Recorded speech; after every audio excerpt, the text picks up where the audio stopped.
Bom dia a todos. Estamos no dia 15 de julho de 2021, o último dia da reunião de julho, né, de 2021, da segunda turma, segunda Câmara, segunda sessão de julgamento do CARF. Estamos no início da manhã e eu vou fazer uma breve apresentação dos conselheiros, começando o doutor Mário Hermes. Bom dia. Ludmila Monteiro. Bom dia a todos. Sara Leonan Rocha. Bom dia a todos. Sônia Scioli. Bom dia. Wilderson Boto, suplente. Bom dia a todos. Martim Gesto. Bom dia a todos. E o presidente Rony.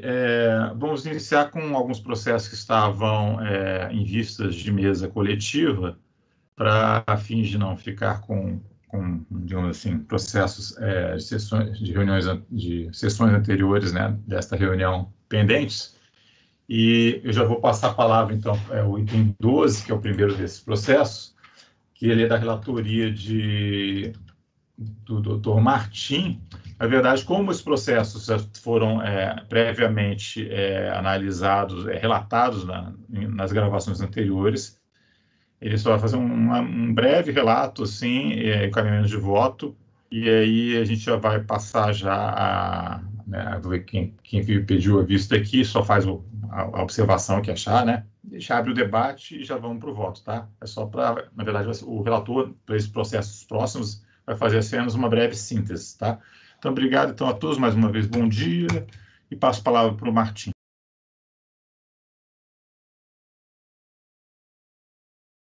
Bom dia novamente a todos, dando prosseguimento ao julgamento do item 12 da pauta, contribuinte Sônia Ferreira. O caso Sônia Ferreira teve um pedido de vista do conselheiro Mário, vou brevemente resumir o caso. A contribuinte aqui, ela declarou na sua autuada por não ter declarado no seu imposto de renda R$ 112.607,94 da fonte pagadora Espaço Consultoria Imobiliária, que teria sido uma omissão de rendimento de pessoa física, que não teria sido omitido. Aqui já viria uma própria contradição, né? Porque aqui seria Espaço Imobiliário é uma pessoa jurídica. O que ocorre? Ela não declara como recebimento nada dessa pessoa jurídica, que é a imobiliária, que ela tem a relação, que ela deixa 5 imóveis para alocação nessa imobiliária. Ela, no campo rendimentos recebidos de pessoa física ali, e do exterior, mas especificamente na parte que trata da pessoa física, naquele quadradinho, ela declara os 112 mil, que é a soma de várias declarações, da soma dos valores de janeiro a dezembro de 2012, que variam entre 10.446 a 8 mil e alguma coisa durante o ano, depende dos inquilinos estão pagando ou não os aluguéis. Esse valor confere com o valor dos extratos da imobiliária, que ela apresentou todos os meses. Eu olhei mês a mês, fiz uma tabelinha lá conferindo para tentar entender, porque daqui a pouco ela tinha recebido 225 mil e, por alguma razão, só tinha declarado 112 e faltaria outros 112 ali para fechar ali os 224, 225 mil. Então, daqui a pouco ela poderia ter dividido o valor da locação com alguém. Então, eu conferi para ver se realmente batiam os valores realmente conferem o extrato imobiliário, o valor líquido após o desconto da taxa de administração dá exatamente 112 mil, que é exatamente o valor que ela declara como de pessoa física, que seria o valor que ela teria supostamente omitido, porque ela, a princípio, e aí vem a informação do Boto, né, que comentou logo depois, que eu acho que o conselheiro Mário não ouviu, que a princípio ele fez a seguinte conclusão: a imobiliária deve ser lançado na DIMOB como se fosse rendimento dela, ela sendo a fonte pagadora, porque consta nos autos, em algum momento, omitiu o rendimento da fonte pagadora Espaço, e a própria autuação, a folha 191, dá a entender que a fonte pagadora seria a Espaço Consultoria Imobiliária Limitada, e não 5 inquilinos. Então, a princípio, a DIMOB, que não consta nos autos, pelo que eu verifiquei aqui, mas consta na folha 191 a informação, né, confrontando o valor dos rendimentos recebidos de pessoa física declarados com o total de rendimento de aluguéis informados pelas administradoras em declaração de MOB, pelo titular constatou-se omissão de rendimento de aluguéis sujeitos à tabela progressiva, no valor de R$ 112.067,94. Então, aqui já tem aquela contradição, né? Rendimento recebido de pessoa física, mas a fonte pagadora seria uma pessoa jurídica. Então, essa é a questão. No princípio, houve um erro de MOB, que foi mal compreendido pela fiscalização, deve verificado que a de MOB que estaria errada, ele deve ter contado o nome das 5 pessoas físicas.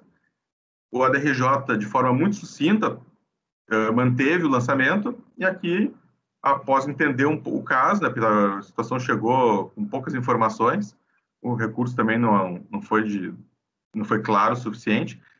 Essa é a situação dos fatos. Tá? Não sei se o conselheiro Mário fez a vista e analisou bem, senão já passaria a palavra para ele, né? Só o teu encaminhamento, qual foi exatamente? Perdão. O meu encaminhamento de voto é disposto, voto por conhecer em parte do recurso a exceção dos pedidos de retificação da declaração apresentada e de cancelamento de multa, e, na parte conhecida, dar-lhe provimento. Na prática, vai cancelar a exigência, né? E eu não estou conhecendo de algumas alegações que ela pretende declarar outras coisas. Ela pretende retificar a declaração para deduzir mais coisas do que pode, do que declarou inicialmente. Então, ela busca essa retificação de declaração no meio do seu recurso voluntário, assim como fez em sua impugnação.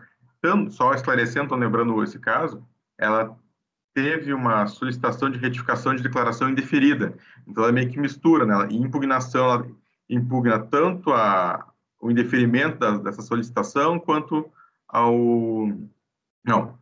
junto com no recurso voluntário, ela se insurge tanto com o indeferimento dessa solicitação de retificação de lançamento, quanto a questão do julgamento da RJ, que disse também que não conhecia dessas alegações. Então, o encaminhamento seria esse. Cone caiu?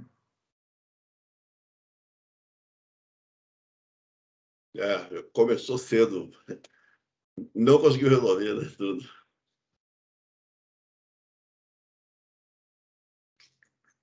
Mas está esclarecido, Mário? Está tudo certo para depois fazer seu voto quando o Rony voltar? Ou quer mais algum esclarecimento já? Não, eu dei uma lida boa nesse processo, eu acho que a história está meio mal contada. Infelizmente, deixa o Rony voltar, que é melhor. Tem um probleminha aí que deixa o Rony voltar, que a gente fala direto. Né?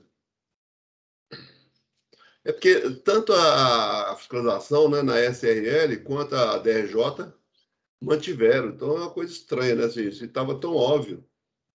Não é possível que ambos não viram o que estava declarado.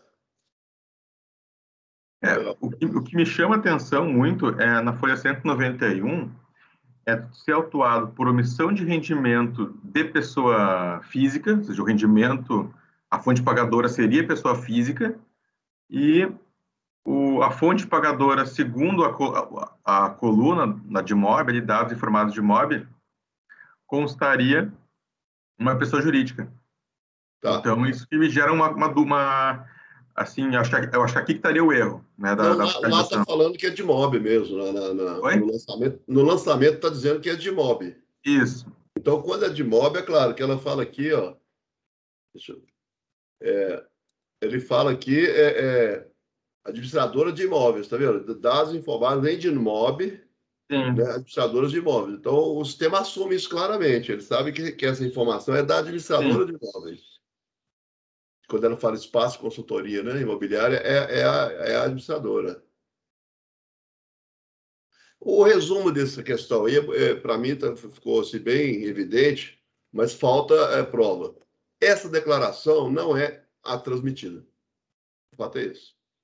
Essa declaração que está aí, se você pegar o recibo, ele não bate com os dados da declaração. O recibo... Pois é, eu tinha ficado com essa dúvida, mas eu tinha conferido e tinha entendido que era. Não, no recibo tem só os rendimentos de pessoa jurídica, repara para você ver, que são 426.839,28.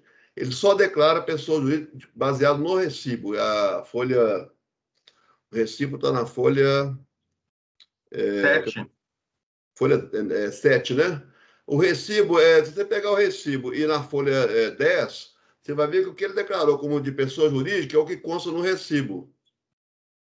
Então, essa declaração que está aí não é a que estava na base da Receita. Então, o recibo é de uma coisa e ele anexou outra declaração, que pode até ter mandado como retificadora posteriormente. Mas isso está falado, inclusive, na decisão da DRJ. A DRJ ela fala aqui, ó, a eventual existência de despesas médicas ou recolhimento de imposto a título de carnê-leão não incluídos na declaração de ajuste, porque ele não pôs, não pode ser considerada como meio para reduzir ou excluir o lançamento. Então, inoca, portanto, a apresentação de simulação de DA juntada à folha 9 a 16, a qual o FRIS não está associado ao recibo de folha 7 e 8. Então, a DJ deixou bem claro isso na folha 198 do acordo, lá no acordo folha 198.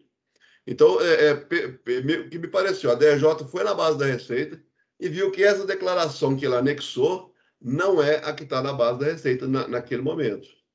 Tá. E a declaração dele não está.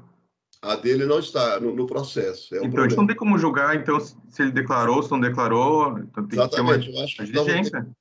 Converter em diligência para que seja anexada a declaração que se viu de base da notificação de lançamento, né?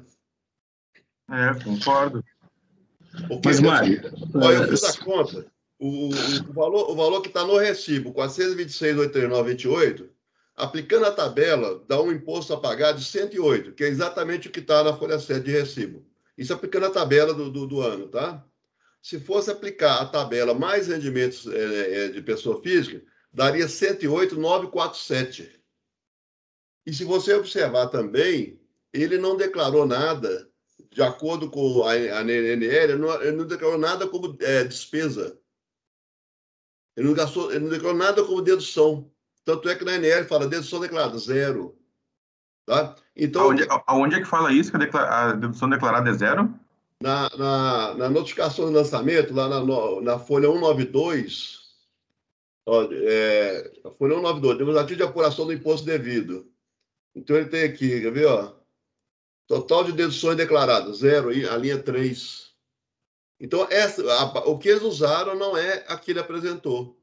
Tá? Então, o que eu estou achando? É aquela coisa que o contador faz para cumprir a obrigação, para não ser multado, e depois ele ia retificar isso aqui no outro momento, e acabou que ele não né, esqueceu alguma coisa e ficou no contrapé.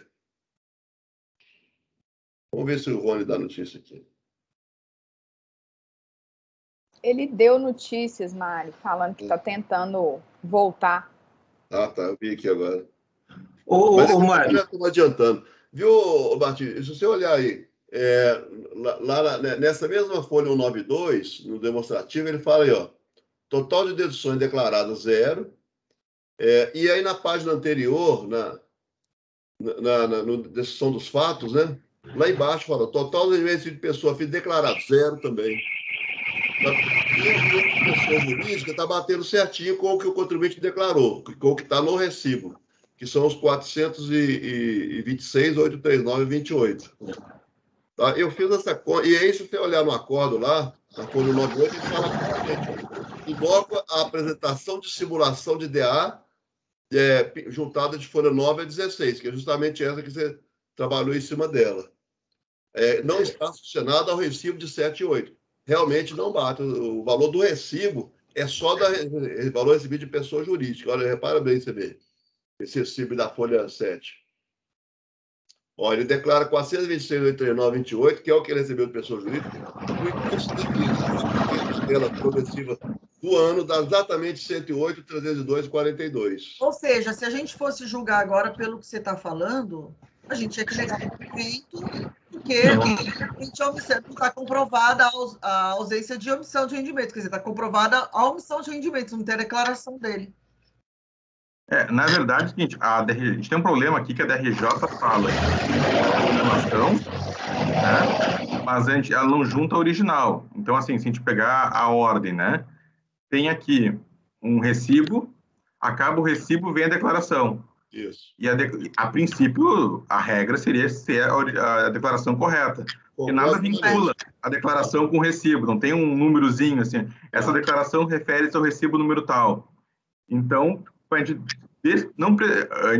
tem uma informação, a princípio essa seria verdadeira, foi como estava baseando. A Concordo. DRJ falou que essa aqui não seria a correta, mas também na ponta correta. Então, acho que a gente teria que baixar em diligências para conferir. Se realmente conferir isso, o resultado vai ser negar provimento. Eu acho que a situação é a diligência, não tem como a gente julgar nesse momento. Rony, nós estamos me ouvindo? Voltando aqui, estão me ouvindo ou não? Sim. Agora sim. Sim, a situação é a seguinte. Acredite se quiserem. O Martim pode me confirmar, está chovendo um pouco em Porto Alegre, né? Eu não sei por que cargas d'água aqui. Os caras da companhia elétrica resolveram colocar um para-raios na casa aqui próximo, exatamente neste momento. Então, além de eu estar com meus problemas aqui na minha própria casa, aqui ainda tem esse problema. Então, estou sem... Não bastasse, eu estou tentando... Engraçado, ontem eu consegui fazer esse procedimento, usar o celular de roteador, mas hoje não estou conseguindo. Eu vou prosseguir aqui desse jeito aqui, lamento, mas é o que dá para fazer. Enquanto tiver bateria, senão aí depois o Mário vai ter que assumir aí com a presidência, porque eu vou ficar sem bateria. E paciência. Vamos tocar, então. Então, como debate, a gente está no item 12, né? Viraram aí. Tá, buscando abreviar, então, aqui, o Mário, ele me chamou a atenção, e a DRJ já havia se manifestado, e de que a declaração de imposto de renda contida nos autos, ela é da seguinte forma: as primeiras 2 páginas é um recibo original, correto? Só que quando vem a parte da declaração, não é a declaração que o contribuinte enviou, e sim é a declaração de uma simulação de declaração. É uma declaração não enviada. Então, ela começa correta e acaba não correta. E não tem a declaração correta nos autos. Tá? Então, a gente não... Eles afirmam que é uma omissão de rendimentos, a gente olharia a declaração que tem nos autos, a única, e lá estava o rendimento declarado. Então, eu disse, tem um erro aqui, que não sei por que lançaram. O Mário chamou a atenção que a DRJ fala em simulação, só que eu tinha visto isso, só que eu não tinha entendido que era justamente essa, porque eu conferi o número do recibo e via que o número do recibo batia com a declaração original. E aí, olhando bem, né, o recibo é 2 páginas, e a declaração vem 10 páginas depois. Então, não necessariamente as 2 coisas estão casadas. Então, nesse contexto todo, nós não temos a declaração do contribuinte nos autos, e não temos a DIMOB também. Então, a ideia propor uma diligência, então, para aproveitar, né, junte a DIMOB aos autos, que foi que baseou o lançamento, e que também seja juntado aos autos a declaração que consta nos dados da Receita Federal do Brasil daquele ano calendário, já que a própria DRJ fala que aquela declaração que consta seria uma simulação de declaração e não uma declaração propriamente dita. Então, a conclusão seria, altero meu voto para fazer uma proposta de diligência nesse sentido, e que, se for comprovado isso, o contribuinte vai ter seu recurso negado, porque a prova que eu estava me baseando para dar provimento, ela vai cair por terra, porque é só uma simulação. Então, a proposta de diligência. Ok, mas ela seria naqueles termos, assim, você vai colocar na conclusão do voto relator e você vai alinhavar ou já vai fazer uma proposta direto, assim, para baixar e verificar? Vamos colocar a conclusão do voto relator, porque na conclusão eu vou pedir, então, a DIMOB, né? Uhum. Aí eu faço um pouquinho maior, DIMOB, e que a declaração original que consta nos dados. Se puder ser, pode ser. faz melhor. Não tem problema. Então, vamos abrir a votação, então, como vota, Mário? Só uma sugestão, Martim, a declaração que serviu de base para o lançamento, né? Porque pode ser que ele retificou depois, não sei se ele consegue, mas é que foi utilizada na data, que constava na data da ANL, né? Eu acompanho o relator, presidente. Eu também acompanho. Sara? Sara está sem som. Sara?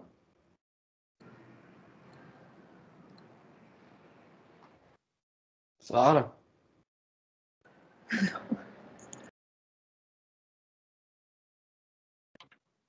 Responde no chat.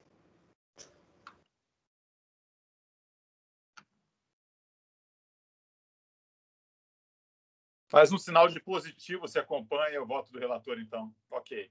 Vamos. Eu acompanho também. Vamos adiante. Tenta entrar, sair e entrar novamente, Sara. Eu também acompanho. Também acompanho. Também acompanho. Então, vai ficar por unidade de voz, converter o julgamento em diligência para fins de unidade jurídica e realizar providências criminais na conclusão do voto do relator. Tá? Estou registrando que o processo sendo abordado hoje, né? Foi encerrado o julgamento hoje. Já passo para o 18. Estou operando aqui na bateria, mas estou operando. Estou operacional ainda. Vou resumir aqui a questão, tá? Que já é do conhecimento de todos e apenas parece que há uma intenção já manifestada de pedir uma vista, mas a gente tem que seguir o rito procedimental, uma vista, como eu diria, né? Para a próxima sessão.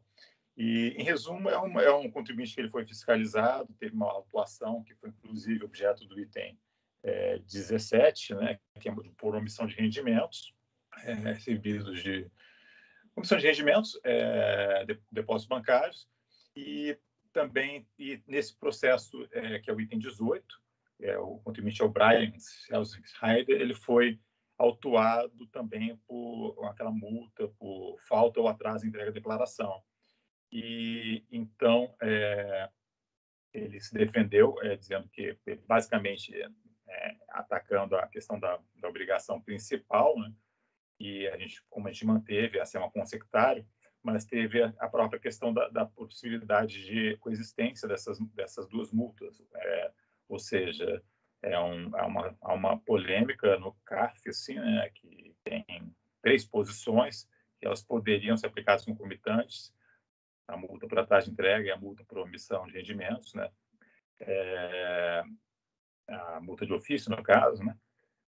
Quer dizer, a própria infração, né? Quer dizer, a lavrada infração se pode aplicar a omissão de rendimentos, se poderia se aplicar uma multa por atraso de entrega diante do mesmo ano do calendário. Tem gente que considera que não pode, teria a mesma base de cálculo, tem outros que consideram que a multa ela prevê 20% sobre o rendimento omitido. Então, tem gente que pensa que não pode, que acabaria sendo 75% mais 20%, então esse concomitância de multas não poderia ser aplicado, etc. Tem uma outra tese que diz que não, é perfeitamente possível, são condutas diferentes e pode ser aplicado, e aplica, digamos assim, cheio, as duas multas, foi feito no auto de infração, e tem uma terceira corrente que vem prevalecendo no CARF desde 2013, que faz uma distinção permite que haja essa coexistência desde que as bases de cálculo sejam distintas, mas aí tem uma certa interpretação da legislação envolvida nisso aí, tá? Eu estou encaminhando para essa tese aí, né? Eu já expus na reunião passada, mas eu acho que o Mário parece que ele tinha manifestado interesse em pedir vistas, e aí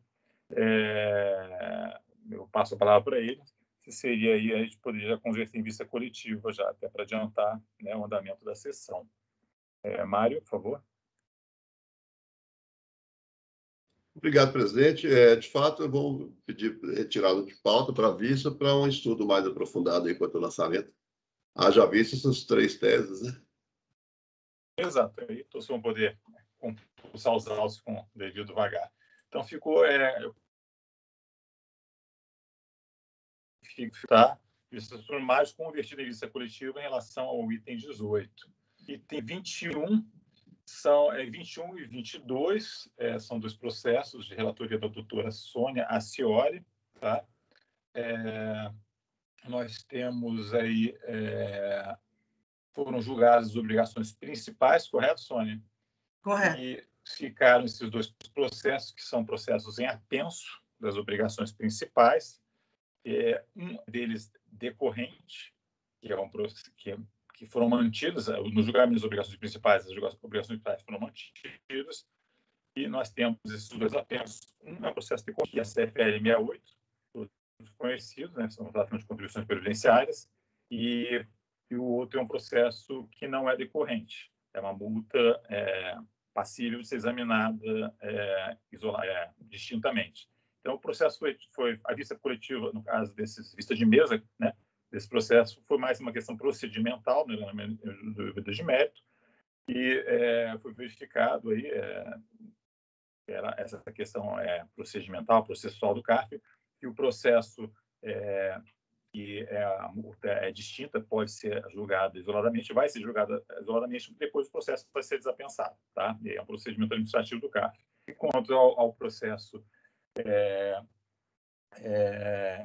decorrente, na verdade, eu até me enganei aqui, na verdade, não foi julgado, não foi negado o provimento, ele vai ser, os dois processos de obrigação principal vão ser baixados em resolução.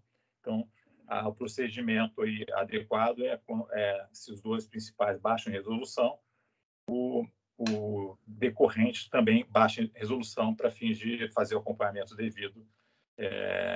E aí a gente especifica no voto essa situação. Mas eu passo a palavra para a Sônia, só para ela recordar assim, a questão da resolução. Né? Na verdade, o voto dela era por negar provimento, né, Sônia, se eu não me engano, ou parcial provimento, alguma coisa assim. E justamente eu fiquei voto vencedor porque, na verdade, tinha um documento, não vou entrar no mérito aqui, já está julgado, né?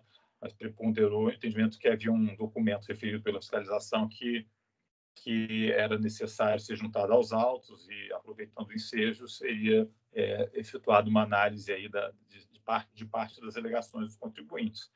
Esses foram resultados, né, do que tem 20 e 24, correto, Sônia? É isso? Correto, 20. Rony. O 20 e 24. Eu passo a palavra, então, e a gente, tendo em vista essa diligência, você faz a exposição pode começar pelo QSFL 68, tá? E está com a palavra, por favor. Obrigado. Você quer que comece pelo 68? Ou comece pelo 21, que vai ser julgado? Não, começa pelo 68, né? Os dois vão ser julgados, 68. Só que um vai ser não um julgamento concluído, apenas vai ser uma conversão para a resolução. Tá bom. Então, o 68 é o processo número 22. Então, só para vocês lembrarem, esses processos de 2004 desse recorrente, ele não foi juntado aos autos o RDA e o RADA, que poderiam demonstrar para a gente, com total ciência, né, a apropriação de valores recolhidos, né, na hora do lançamento. O relatório fiscal demonstra que houve essa apropriação, o acórdão também faz menção a isso, e pelo meu voto nos processos principais, eu entendi que era suficiente aí o relato fiscal e o acórdão para compreender a apropriação daqueles valores e também que o contribuinte não havia feito prova das alegações dele da não apropriação dos valores. Mas aí o processo, eu e o Martim fomos vencidos e ele vai ser baixado em resolução para a juntada dos anexos do auto de infração, que foram entregues para o contribuinte em CD. No caso do processo número 22, esse é uma autuação decorrente do principal, SFL 68. Eu estou analisando, como eu analisei o mérito dos processos anteriores, nesse caso, eu também analiso o mérito, e o meu voto é no sentido, eu já estou passando aqui para não fazer leitura, né, no sentido de negar provimento, de entender que houve mesmo a infração tributária relativa à obrigação acessória. Eu acho que a gente já pode encaminhar, então, para a votação, né, presidente? Na medida em que sim, os processos principais houve resolução, não é isso? Eu já manifesto aí, né, que tendo em vista até a questão da vinculação, né, a gente vou propor que baixe também, entendo por necessário, que seja baixado em diligência o processo. E essa é então a gente vota essa proposta e com a palavra do doutor Mário. Eu não entendi bem. Não seria o caso, então, Sônia, você já conhecendo a diligência, que seja um fato, né? Então, você propôs também que se acompanhe a diligência? Porque como é que você vai negar provimento? Eu acompanho a diligência, é exatamente isso. Não tem, eu já fui então não tem, no então. processo Porque principal. você colocou como negar provimento. Não, isso era o meu voto. Isso era o meu voto original. Qual é o seu voto agora? O meu voto agora é pela diligência. Tá. Tá, então tudo bem. Nós entendemos que estava mantendo né? Não faz sentido. Meu voto agora será pela diligência, porque o processo principal foi baixado, eu acho que não tem, eu tenho que transformar em resolução. E aí não precisa nem você fazer, né, a resolução desse, eu posso fazer, não é isso? Exatamente, porque você está acompanhando, já votando baseado na diligência do outro. Então, eu voto por converter o julgamento em diligência, para acompanhar o princípio. De acordo com a decisão da principal. Isso. Eu acompanho a relatora pela diligência. Também acompanho a diligência. Também acompanho. Também acompanho a diligência. Também acompanho. Também acompanho a diligência. Eu também acompanho, então, como na de votos vai ser convertido. Esse é o item. Pode repetir, por favor, qual é o item, Sônia? Esse é o item. Desculpe, é o item 22. Eu até 22. Ia perguntar para você, Rony, antes de passar para o item 21, que é o próximo item, como é que fica nesse caso? Eu vou transformar nos processos principais, transforma numa resolução, né? Você vai fazer o voto da resolução e precisa constar o voto vencido? Eu não sei como é que fica nesse... Não, isso aí também está também manualizado, mas eu só recordando, né? Primeira vez que você está fazendo, todo o conteúdo de mérito do voto vencido vai embora. Você só vai colocar assim, entendo que o processo está apto para ser julgado, que tendo em vista lá que houve a entrega do coisa, e tendo que ter a documentação necessária, se é desnecessária a exigência. Porém, foi vencida, e aí eu vou nesse ponto tal. Tá só bom, isso. Mas o conteúdo de mérito, propriamente, ele sai fora, tá? Tá bom. Okay? Tá até bom. porque a gente não vai... Depois a gente vai julgar o mérito, né? Isso, pode adiantar até. Tá adequado. Tá bom, obrigada. Ok? Só lembrando, então. Obrigada. E aí, o próximo seria qual? O 21. 21, com a palavra já. Deixa eu só abrir aqui um instantinho. Então, o 21 é desse mesmo contribuinte, né? O que aconteceu? No curso da fiscalização, foi solicitado a ele a apresentação dos arquivos com informação em meio digital, né? Correspondente aos registros dos seus negócios e atividades econômicas e financeiras. E o termo de intimação fiscal é bem claro que a documentação teria que ter tem que ser encaminhada à fiscalização com o layout previsto no manual, no MANAD. Então, foi bem clara a intimação a ele nesse sentido, né? E ele apresentou simplesmente em PDF. Então, resumindo, foi isso que aconteceu. Ele impugnou, né, a autuação foi mantida, no colegiado de primeira instância, e agora, no recurso, ele alega nulidade. Então, eu até trouxe aqui o texto dele, né? Eu reproduzi um pedaço do texto dele, e ele fala, olha, pela análise do auto de infração, não é possível depreender-se quais os elementos do layout do MANAD que não foram observados pelo recorrente. Referidas informações são de vital importância para a apresentação da defesa. Então, em razão disso, ele fala que ele não entendeu qual foi a infração dele e a forma como ele deveria ter entregue os documentos, e por isso ele fala que houve violação ao direito de defesa, à verdade material, e ele pede a nulidade. Então, eu conheço do recurso, né? Analiso a questão da nulidade sobre a ótica do prejuízo, sobre a ótica do artigo 59 do PAF, né? Analiso a questão da nulidade sobre a ótica dos princípios constitucionais, e aí até trago o acórdão, eu estou já nas folhas 7 do meu voto, eu até trago trechos do acórdão, e fala, olha, a alegação, ele já tinha alegado isso, né, de cerceamento de defesa em primeira instância. A alegação de cerceamento de defesa por falta de instrução do auto de violação, ela não tem lastro, né? Então, ele fala, olha, a autuação está revestida das formalidades legais, né? Está de acordo com a legislação, houve a discriminação clara e precisa da infração, das circunstâncias em que foi praticada. Ele foi intimado, né, para trazer os documentos da forma correta. Então, no que diz respeito à afirmação da empresa, no sentido de que não teriam sido informados pela fiscalização os elementos de lealdo do MANAD, que não teriam sido obedecidos na apresentação dos arquivos digitais, cabe observar que consta expressamente no relatório fiscal da infração que a forma exigida para a apresentação das informações foi estabelecida pela portaria INSS e tal, e na intimação também consta isso, né?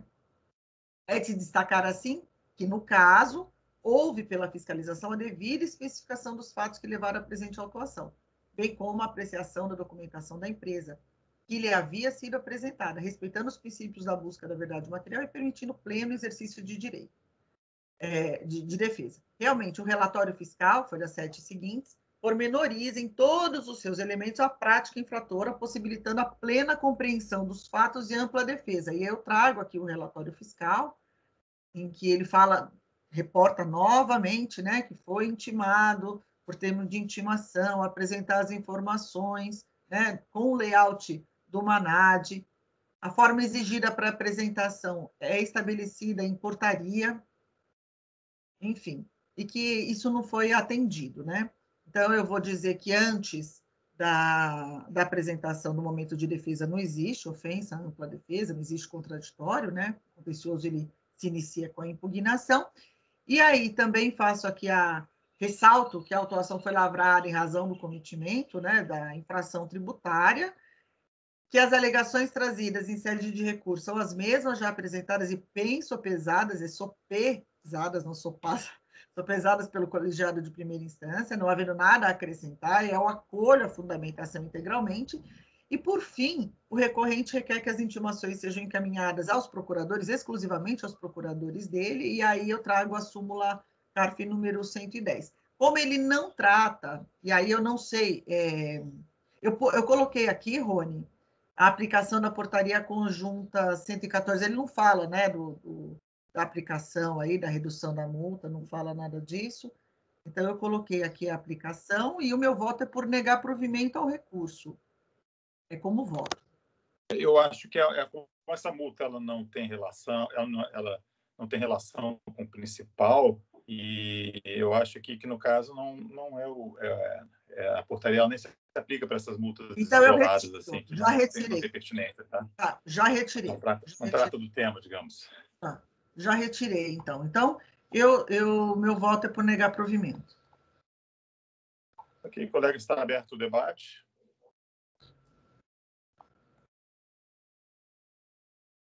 Faça a votação, então, Mário.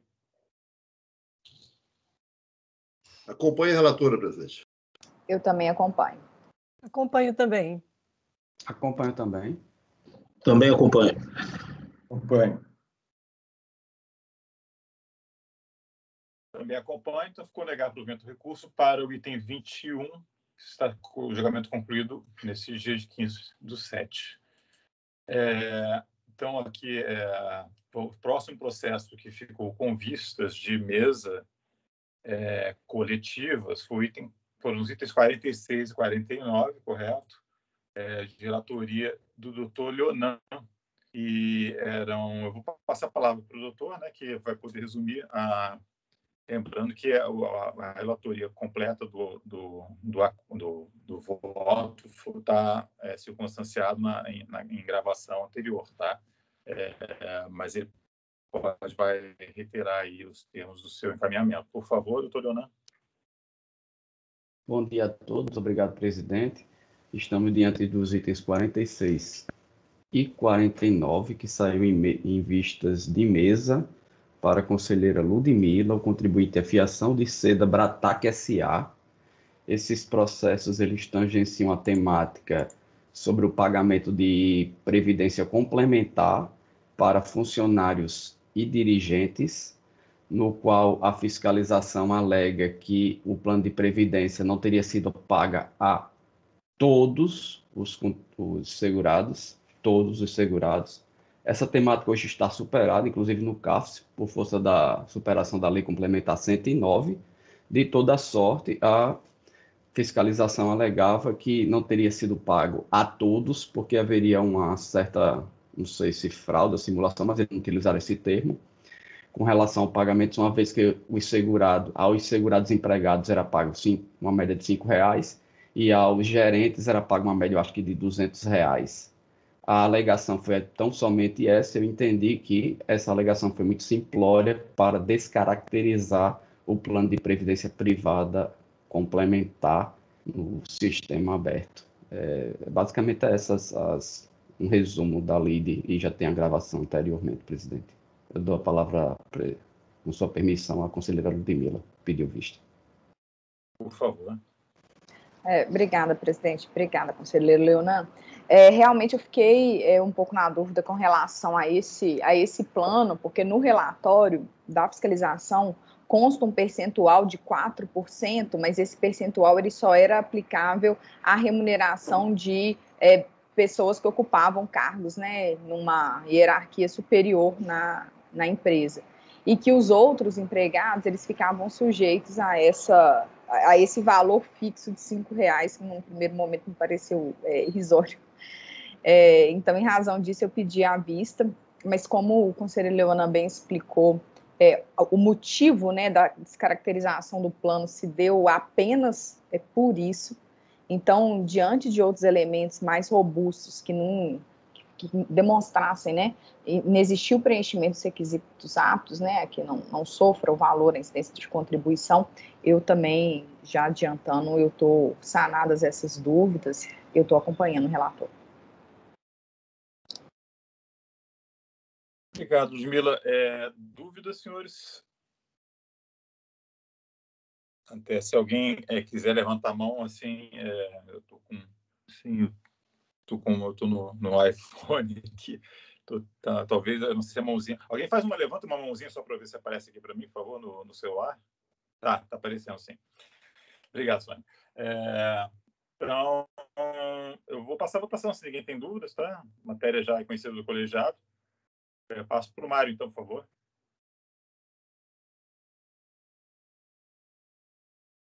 Só um minutinho, presidente. Ok.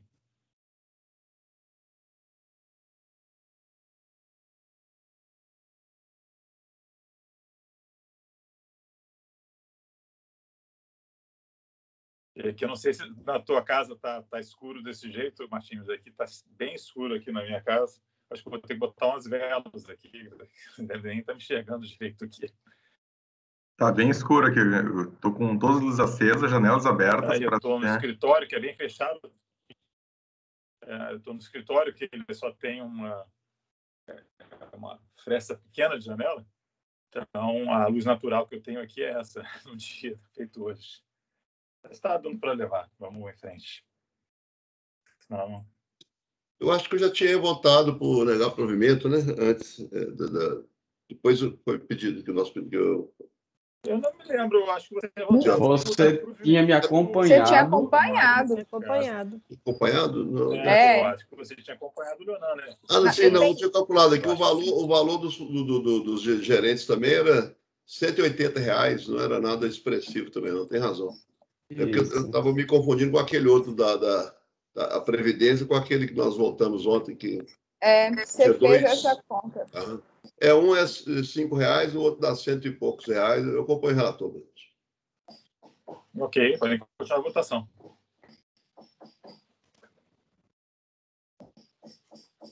Eu já tinha, só reiterando, eu acompanho. Eu acompanho também. Eu também acompanho. Com o relator. Com o relator.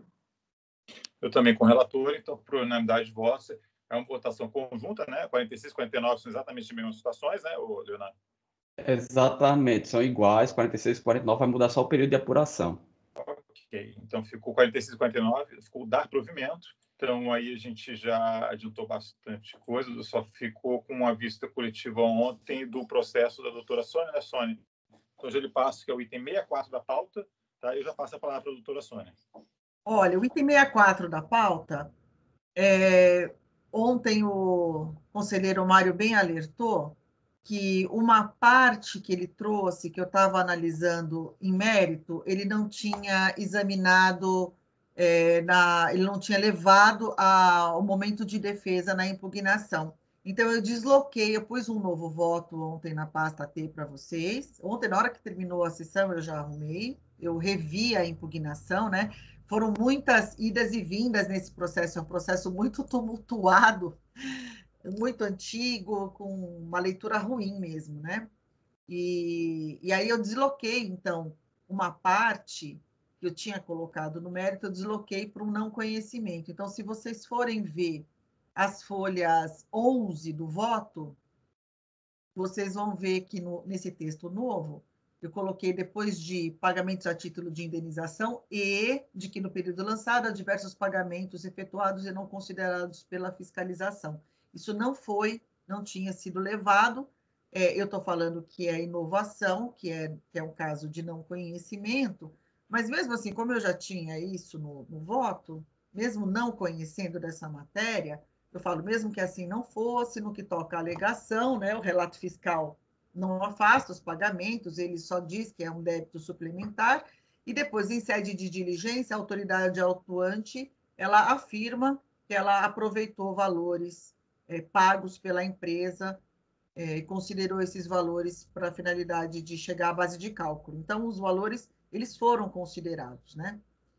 Então, eu faço essa alteração. Na sequência, tem a corresponsabilidade, que a gente já verificou ontem. O pedido de sobrestamento não houve alteração nenhuma. A questão da decadência eu corrigi lá no final, anteriores a dezembro de 2000, tinha colocado 2003, é 1998. E aí sobrou só com relação ao mérito a forma arbitrária, que ele também colocou em sede de impugnação, ele também fala que houve arbitrariedade, e aí eu tô aqui dizendo que houve recolhimento a menor pelo recorrente relativamente às contribuições sociais devidas e não recolhidas, né? Inclusive com relação a terceiros também. Da instrução processual, nós verificamos que a autuação foi lavrada dentro dos contornos da lei, por servidor competente, foi bem fundamentada, a identificação com clareza das infrações cometidas, o recorrente teve a oportunidade de defesa, então eu afasto a alegação de arbitrariedade ou abusividade. E daí, ao final, que a gente já tinha visto, a questão das diligências, né, que não são acolhidas, e aí o voto ficou bastante extenso, né? Então, só relembrando a vocês, então a conclusão do meu voto é em conhecer parcialmente do recurso. Então, não conhecer, praticamente tudo é não conhecimento, não conhecer das alegações de inconstitucionalidade, ilegalidade relativas, né, ao SAT, SEST, SENAT, SEBRAE e INCRA, não conhecer dessa inconstitucionalidade que ele alega com relação à contribuição de valores pagos a título de habitação, não conhecer da inconstitucionalidade que ele alega a respeito do salário e educação, não conhecer da inconstitucionalidade que ele alega a respeito da taxa Selic, e aí não conhecer das alegações que ele trouxe só em sede recursal, que são a não incidência da contribuição sobre prêmio de tempo de serviço, não incidência de contribuição sobre pagamentos a título de indenização, que ele traz aqui diversos documentos relativos aí a ações judiciais, e também de que no período há pagamentos efetuados e não considerados pela fiscalização. E aí também não conhecer a alegação de corresponsabilização por conta da súmula do CAF, eu entendo que é caso de não conhecimento. E na parte conhecida, dar parcial provimento para declarar a decadência do lançamento relativamente às competências de fevereiro de 98 a novembro de 98. Então, ficou só a competência de dezembro. Qual é o meu voto, senhor presidente? Ok, Sônia, só vou te pedir um favor. Você acrescentou, então, eu vi que você acrescentou uma pequena parte, né, algumas palavras ali no teu dispositivo, né? Vou te pedir para você ler para mim devagar para eu acrescentar aqui. Aonde, depois de que palavra você acrescentou o que exatamente? Já está com o dispositivo. Depois de indenização, Ok. de que no período lançado,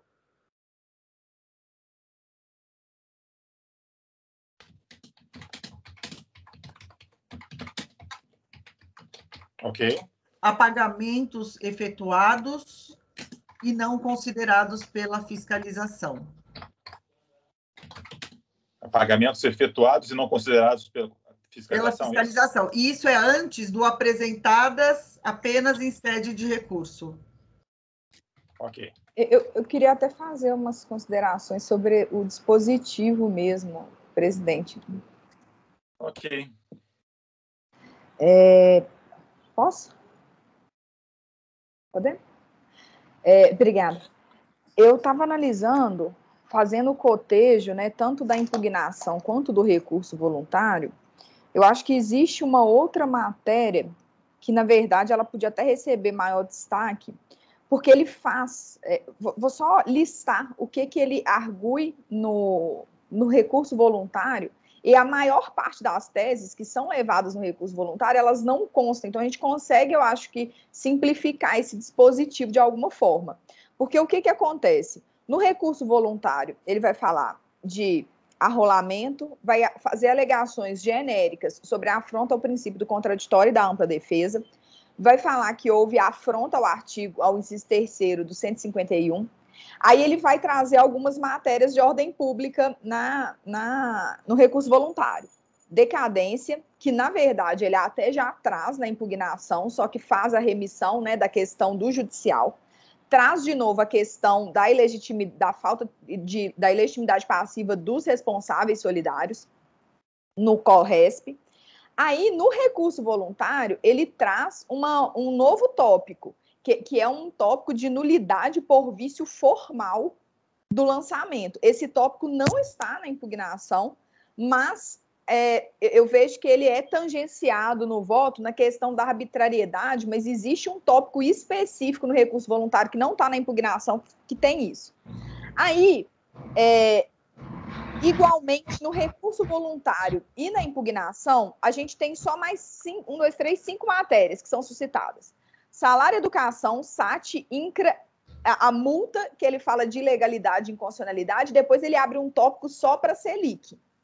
Então, basicamente, esse recurso, o que seria passível de conhecer, e aí que eu acho que seria possível de simplificar o dispositivo, as únicas matérias que são passíveis de conhecimento aqui são as matérias de ordem pública, decadência e nulidade por vício formal e de corresponsabilidade, o que eu acho que simplificaria bastante o dispositivo. E ainda, a questão da perícia que foi abordada é inovação recursal também, porque ele não pede perícia na impugnação, ele pede só em grau recursal. Eu concordo com as conclusões no voto, no sentido do dar parcial provimento, mas todas essas defesas de mérito que ele faz, pagamento, que está até especificado, né, essa abordagem sucessiva, mas não é trazido no recurso, é matéria que não seria possível da gente conhecer. A questão da impossibilidade de tributação dos prêmios, impossibilidade de tributação de indenização trabalhista, SEST-SENAI, ele traz inconstitucionalidade, mas não só tem inconstitucionalidade, tem inconstitucionalidade e inovação recursal. Aluguéis, que é inconstitucionalidade que ele fala, mas também inovação recursal. Então... Ludmila, estou te interrompendo aqui um pouquinho. Eu até concordo, assim, talvez dê para simplificar o dispositivo, mas aí, evidentemente, para a gente poder votar a sua proposta ou encaminhar, eu queria primeiro esclarecer um ponto, assim, em relação ao encaminhamento da doutora Sônia, assim, de uma maneira geral, você tem alguma, no sentido do mérito? No sentido do mérito, só especificar o reconhecimento não só da decadência, mas da arguição de nulidade, porque é uma matéria que é trazida só em grau recursal e eu acho que precisa de fazer menção dela, porque há, inclusive, tópico específico no recurso voluntário. Eu falo no mérito, na realidade, a gente só fala de nulidade, né? Nesse texto novo, eu só falo de nulidade, na realidade. Quando eu coloco aqui mérito, eu nem deveria ter colocado mérito, Mas eu estou falando, a autuação foi elaborada dentro dos contornos legais por servidor competente, bem fundamentado, identificou com clareza, não houve... Então, e da diligência... Desculpa interromper, Sônia, mas assim, na verdade, assim, ela não precisa dizer o que não conheceu e especificar o que conheceu. É por exclusão, né? Se ela está especificando o que não está conhecendo, a nulidade, ela, com certeza, ela está abordando, é uma decorrência, que é a parte conhecida. Tá? Então, não precisa dizer que está conhecendo a nulidade expressamente no dispositivo. Isso é uma decorrência. Ou você especifica o que você não está conhecendo, ou você especifica o que está conhecendo. Quando precisa especificar os dois. Tá? E a perícia eu não conheceria, porque é inovação recursal. Mas, assim, só para também, senão a gente vai ficar aqui acho válido as tuas colocações, mas, assim, até pelo adiantado aí da hora, você não quer, de repente, assim, ver com a Sônia aí na hora do almoço, isso que eu ia falar. Quais pontos vão ficar dentro, fora? Para não ficar tomando tempo do julgamento aqui. Isso aqui está dentro, isso aqui está fora, isso aqui está dentro, isso aqui está fora. Tá, o que eu simplificar. Pode ser? A gente pode, mas eu já tenho... Tá, mas seria um dispositivo bem simples. Conheço parcialmente do recurso apenas em relação às preliminares para dar parcial provimento e reconhecer a decadência como a Sônia colocou. Fazer o contrário, né? Você faria o Exato, você inverte. Você inverte. Você não coloca tudo que você não conhece. Eu concordo com a Ludmila. Não, mas assim, eu acho que tem que ser feito com calma, tanto para não dar embargos nem nada. Então, eu acho que o ideal seria, talvez, assim, é uma questão que dá para ser acertada rapidamente. Eu faço agora e mando, assim, vocês duas que estão checando todos esses pontos, senão a gente vai ficar aqui travado, tá? Mário quer falar, por favor, Mário? Só para a gente adiante, tá? Senão... Me parece que a orientação que exige é que a gente fale o que não está sendo conhecido, não? Não, a gente pode falar o que está conhecendo ou o que não está. A orientação, não, assim, existe orientação de fazer, assim, é lógico, a gente vai especificar normalmente o que não está sendo conhecido, tá? Mas se tem 50 matérias que a gente não está conhecendo, está conhecendo de duas, a gente tem isso, inclusive foi mencionado na reunião dos presidentes, a gente pode fazer uma inversão dessa lógica, que é a lógica costumeira, né? É a mesma coisa, quando a gente fala autuação, a gente não fala o que está vai manter, a gente fala o que está tirando. Então, é o mesmo recurso voluntário, a gente fala o que está não conhecendo. Mas em situações excepcionais como essa, que eu acho que tem muito mais coisa não conhecida do que conhecida, a gente pode inverter essa lógica, não tem problema. Só para saber se é possível, colocar, por exemplo, conhecer passamento de recurso, exceto quanto às alegações de constitucionalidade e ilegalidade, e quantas matérias preclusas, conforme constando do voto, e na parte conhecida da parcial provimento. Mas eu acho que fica um pouco sem especificar o que é, talvez possa dar alguma confusão, porque, não sei. Eu acho melhor, talvez, dar um crédito à doutora Ludmila, à doutora Sônia, aí, de talvez acertarem esses pontos aí. Tá? E a gente volta com esse processo, assim, até porque, em relação ao mérito, a gente está vendo que, na prática, é tudo alegação recursal nova e a gente está só conhecendo a decadência. Então, só uma questão de ser dispositivo. Como as duas se debruçaram sobre os tópicos, né? Aí, se possível, já cheguem, aí depois, no começo da tarde, já chega, não. A proposta dispositiva que a gente viu é essa e a gente passa a votação se todos concordarem, ok? Só para a gente adiante, tá? Obrigado pela compreensão. Então, fica aqui, ainda não tem a vista coletiva, tá? Mas já está alinhavado, como se diz, né? No item 64, eu acho que dá para começar as relatorias dos meus, espero que dê. Eu vou... Até porque, senão, quando é que eu vou fazer? Vai ficar tudo para semana. Então, o próximo da pauta, a gente vai retornar um pouco. O 58, está na pasta. Tá? O contribuinte é esse Rademacher. Eu vou ver do que se trata, vou abrir agora.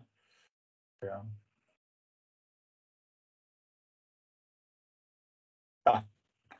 Essa leitura, né? É o jeito. Vamos lá. Acréscimo patrimonial descoberto e distribuição de lucros.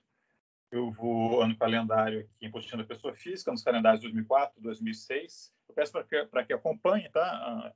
Na minuta. As limitações que estão aqui me sendo impostas, por força maior, vai ser importante assim, esse acompanhamento no texto. Então, eu estou no recurso voluntário, esses exercícios. Vou ler aqui o resumo da autuação feita pela primeira instância. Foi solicitada uma série de documentações e padrão, né? Alienação de bens, rendimentos, dívidas, despesas, comprovantes também de pagamento de cartões de crédito, extratos bancários. E aí, essa fiscalização também foi feito um termo para confirmação e análise dos valores pagos a títulos de despesas com cartões de crédito. Também foram apresentados, esse contribuinte é sócio de uma série de empresas, né? Então, ali acabou apresentando também notas fiscais de compra emitida pelas pessoas jurídicas, vivo caixa dessas pessoas jurídicas. Inclusive, no processo ainda constam declarações do cônjuge, da cônjuge, né? Do cônjuge, no caso, tem gênero, no caso. E aí foram apuradas essas infrações, comissão de rendimentos de pessoas jurídicas, em vários anos calendários. Teve acréscimo patrimonial descoberto, 2 anos, dedução indevida de contribuição para a Previdência oficial e dedução indevida de despesas médicas. Então, a exigência foi parcialmente exonerada devido a alterações promovidas no valor da omissão do rendimento do ano 2005 e do acréscimo patrimonial descoberto no ano 2004. Então, teve as 2 exonerações, tá? Foram alterações promovidas nos cálculos promovidas pela instância de piso. E o contribuinte ele entendeu que está no recurso voluntário, que houve vício formal devido a erro material na construção do lançamento, dado que foram permutados os valores dos supostos rendimentos do ano 2005 com os de 2006, gerando impactos também no cálculo da variação patrimonial, em equívoco reconhecido pela DRJ, a qual, porém, reajustou indevidamente o auto de infração para salvá-lo. Não subsiste a infração de omissão de rendimentos recebidos de pessoa jurídica, havendo sido indevidamente desconsiderados os pagamentos das despesas das pessoas jurídicas efetuadas no cartão de crédito do recorrente, as quais se encontram registradas em contabilidade como distribuição de lucros aos sócios, o que se demonstra para cada ano calendário. As supostas omissões, na verdade, se tratam de distribuição de lucros das empresas das quais o autuado é sócio, estando tudo devidamente comprovado pela contabilidade, a qual prepondera sobre as informações constantes de PJ. Né? Esse é o ponto principal da atuação. Tá? Ele diz que ele tem um monte de despesas de cartão de crédito, ele diz que a empresa pagava essas despesas a título de distribuição de lucros. Tá? Era a maneira que ela tinha de fazer esse adimplemento. Então, foram consideradas despesas recorrentes valores anteriormente computados como despesas das pessoas jurídicas, que é ilustrado pela aquisição de computadores Dell no ano de 2006, de cartão de crédito. Aí ele exemplificou, né? Ele disse assim que faz essa alegação ampla, mas aí o dado concreto, o caso concreto que ele traz é só essa aquisição de computadores. E aí ele se resigna novamente contra essa alteração no APD. Ele entende que deveria ter sido transportado para o mês de janeiro o saldo disponível em 2005, né? Matéria já conhecida de todos também. Então, ele pede aí desconstrução do auto, aplicação do artigo 112 do CTN e realização de diligência.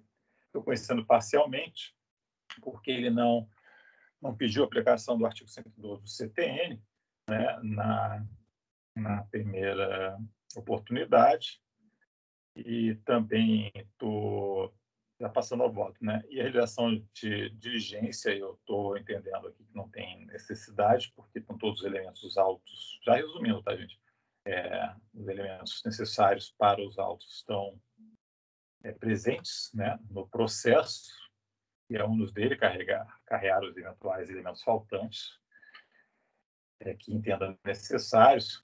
Também ele diz que há uma nulidade da autuação face a erro material na construção do lançamento, já que foram permutados os valores dos rendimentos do ano 2005 com os de 2006, gerando impactos também no cálculo da variação patrimonial, que foi reconhecido pela DRJ. O auto de infração com o intuito de manter, extrapolando essa competência.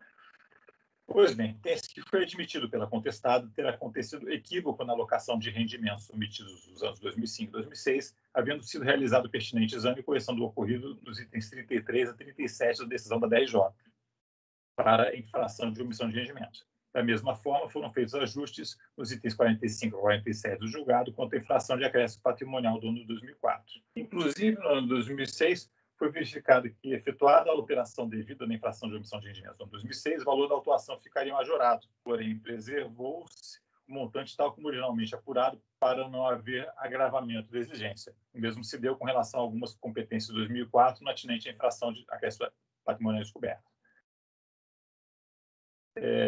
Isso observar que prejuízo algum restou comprovado pelo contribuinte atrair a incidência do artigo 59. Tampouco foi constatado erro concreto de cálculo nos ajustes realizados pela instância de piso. Inversamente, a reforma efetuada pela referida no lançamento realizou-se em consonância com os preceitos do artigo 145 do CTN, possibilitando a adequada mensuração do aspecto quantitativo do gravão tributário e nada se confundido com o novo lançamento, conforme consoante alardeia ou recorrente. Start é que se demandar rejeitar a demanda por nulidade. Passando a infração de omissão de rendimentos recebidos de pessoas jurídicas, foi constituído crédito tributário em razão da constatação de omissão de rendimentos recebidos de pessoas jurídicas a título de remuneração indireta, despesas pessoais de cartão de crédito titularidade do autuado. Este, por seu turno, alega-se o recurso para tanto decorre da distribuição de lucro das empresas das quais é sócio, que são essas três aí circunstanciadas. Podemos pontuar inicialmente que lucros e dividendos recebidos por empresas tributadas pelo lucro real presumido ou arbitrado são isentos, desde que seu montante não ultrapasse o resultado contábil e os lucros acumulados e reservas de lucros anteriores. Para empresas optantes federal que não são obrigadas a manter escrituração completa, é necessário que os valores pagos desse título estejam escriturados no livro caixa, assim considerado o saldo do livro caixa no final do período, após a redução do simples devido, até o limite da receita bruta, conforme regrado aí na 9.317. Pois bem, não foi juntada aos autos a escrituração das precitadas empresas no que concerne ao ano 2004. Então, em 2004, as alegações dele caem todas por terra, porque sequer são juntados elementos probatórios relativamente ao ano 2004. Já nos anos 2005 e 2006, a gente tem que a Rademacher estava sendo tributada pelo lucro real, porque esse concurso estaria obrigado a manter a escrituração do livro diário razão disposto nas normas aplicáveis, estão aí enumeradas, né? Não trouxe, no entanto, diário, e no tangente aos razão apresentado com a impugnação, trata-se, na verdade, apenas de folhas onde constam lançamentos de contas de lucros e prejuízos acumulados. Então, as folhas todas aí apontadas, tá, gente? Quem quiser consultar os autos, não sendo carreadas demais partes, impedindo saber se foram cumpridas as formalidades extrínsecas ou mesmo aferir quando foram elaborados os livros dos quais foram elas extraídos, se tais lançamentos estão suportados nos demais registros contábeis da empresa.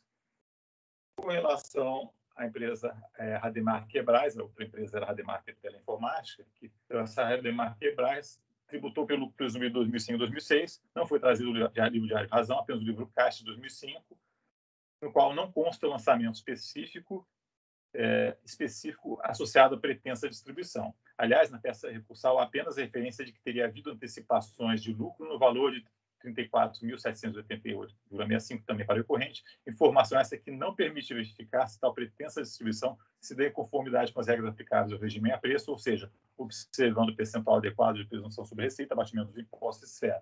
No que tange às ARB, telecomunicações, o tange simples, são cabíveis para as folhas de razão constantes das folhas tais, as mesmas considerações já tecidas se refere à Rademacher telemática, quer dizer, aquela que passou um pedacinho do razão, foi a mesma situação. Não foi juntado ainda o livro Caixa, de 2006, e o Simples pode trazer o livro Caixa, mas também não foi juntado o livro Caixa, e de 2005 não registra os lucros distribuídos, nem há demonstrativo da presunção de lucro que lhes teria dado base, mesmo sob eventual título de antecipações de lucro, o qual, anote-se, não se apresenta no histórico da escrituração daquele livro. Então, no livro caixa não tem nada, consta nada a título, nenhum histórico de distribuição de lucro no livro caixa da empresa do Simples, dessa empresa do Simples.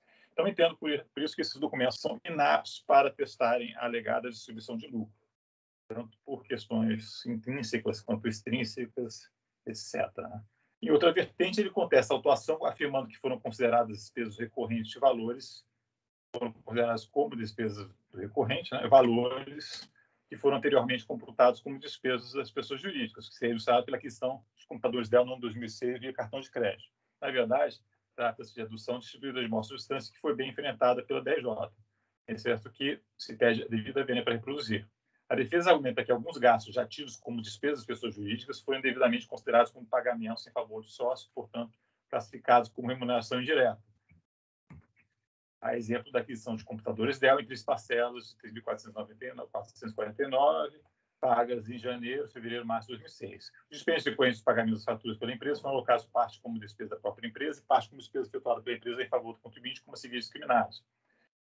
As folhas 26 estavam a 33, enquanto as planilhas contendo os valores mensais, as faturas de cada um dos cartões de crédito, sendo que parte desses valores foram pagos pelo próprio contribuinte, parte foram pagos pelas pessoas jurídicas em favor do contribuinte, por fim, parte foram pagos pela pessoa jurídica em razão de despesas em favor das próprias empresas. Das planilhas foram extraídos os valores mensais considerados como despesas com cartão de crédito realizadas e pagas pelo próprio contribuinte, transferidos para a consideração planilhetal. E dessa planilha foram os dispêndios inseridos no demonstrativo da análise da avaliação patrimonial. Está explicando como é que foi feita, a escalação fez essa apuração, né, de quais despesas do cartão de crédito seriam despesas do contribuinte. Então, aí, folha 35, 36, cada uma por ano no calendário, estão relacionados aos pagamentos de faturas de cartões de crédito efetuados pelas empresas e benefícios do sócio relativos a faturas de cartões de crédito. Já mencionadas planilhas de folhas tais, também foram extraídos valores para a elaboração das planilhas tais, as relativas aos valores pagos pelas empresas a seu favor. Também foram especificados valores pagos pela empresa em benefícios delas próprias, as despesas pagas em favor das pessoas jurídicas. Para o caso questionado pela defesa, viu-se que os pela aquisição de computadores Dell para as empresas, 3 parcelas de 3.449 em janeiro, fevereiro e março de 2006, entregaram as faturas de cartão de crédito Fiat Master, que tiveram valores iguais a 4.472. Esses valores estão aí enumerados, né, senhores? Em janeiro, fevereiro e março de 2006, respectivamente, foram pagos pela pessoa jurídica. Os dispêndios decorrentes dos pagamentos das faturas pela empresa foram alocados parte como despesa da própria empresa e parte como despesa efetuada pela empresa em favor do contribuinte, como a seguir discriminados. Como já exposto, pagamentos do ano calendário de 2006 das faturas de cartões de crédito efetuados pela empresa em benefício do sócio foram transferidos para a planilha folha 37. Nós verificamos na coluna Credit Card Fiat Master os valores em janeiro e fevereiro e março são de apenas 1.322, 2.937 e 2.339, respectivamente, sem inclusão dos pagamentos relativos aos valores aos computadores dela. Então, já foi feito esse apartamento, né, do que seria realmente da empresa e do que seria do contribuinte em relação a essa compra dos computadores dela. Então, sem razão, porém, portanto, reconhece também esse tópico. Tocante ao crédito patrimonial descoberto, o contribuinte repisa os argumentos enfrentados neste voto na parte que diz respeito à suposta nulidade da doação, ou seja, que a fiscalização teria cometido erros que a RJ teria reformado devidamente a adoção já passada de linhas acima. Também reitera a alegação de que os supostos rendimentos omitidos relativos ao ano calendário de 2005 foram incluídos como sendo do ano calendário de 2006 e vice-versa, gerando acréscimo patrimonial descoberto de forma incorreta nos meses de julho e agosto de 2006, havendo acostado com a negociação nesse sentido. Eu também aqui estou me reportando as razões da decisão de piso, né? E que ela já fez aqui, atendeu em parte, né, as pretensões do contribuinte, e aí explica essa situação. Então, passo a narrar.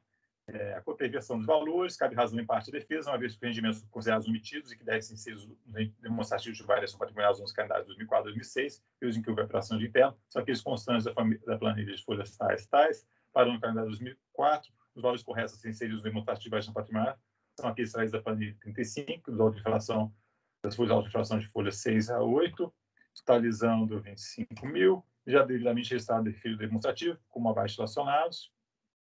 Então, as alterações promovidas para o ano calendário de 2006 deveriam ser inseridos no demonstrativo de variação patrimonial dos valores iniciais da planilha de folha 37, totalizando 22 mil. Todavia, como somente foi efetuado o lançamento de rendimentos omitidos em remuneração indireta no ano calendário de 2006, um montante de 104 mil, como se verifica da auto-inflação de folhas 6 a 8, esses valores considerados omitidos já foram devidamente registrados no refil demonstrativo, conforme abaixo relacionados. Assim, nada a retificar os demonstrativos de variação patrimonial dos calendários de 2004 e 2006, quanto os recursos oriundos de remuneração e rendimentos de remuneração indireta. O que se refere às aplicações inseridas no demonstrativo de variação patrimonial descoberto, constata-se que, na linha outras dispensas de aplicações florestais para o calendário 2004, folha 73 e 75 para 2006, com os pagamentos efetuados pelo próprio contribuinte das faturas de crédito, correspondendo às despesas dele próprio. Os valores foram extraídos dos quadros pagamento contribuinte, pagamento 2004, 2006, a folha 33, 34, folha 33, processo físico, conforme formado pela própria fiscalização. Os quadros das folhas 34 resultam, por sua vez, da soma dos gastos, cartões de crédito das florestais. Notem-se nos quadros folhas 34 dos equívocos. Pagamento de agosto de 2004, que foi de 3.709 e não de 4.806. Então, teve essas trocas, né, que foram feitas pela autoridade lançadora, e a DRJ ela fez a correção, né? E então, se apurou o valor total dos gastos cartões de crédito 2004 para 15 mil e não 16 mil, né? E o pagamento de janeiro de 2006, que na verdade foi de 5 mil e não de 2 mil, mas aí, como um pagamento maior efetuado, implicaria em agravamento da exigência, então foi considerado a DRJ manteve um valor menor de despesas, que é mais favorável ao contribuinte. E ainda ao se comparar aqueles valores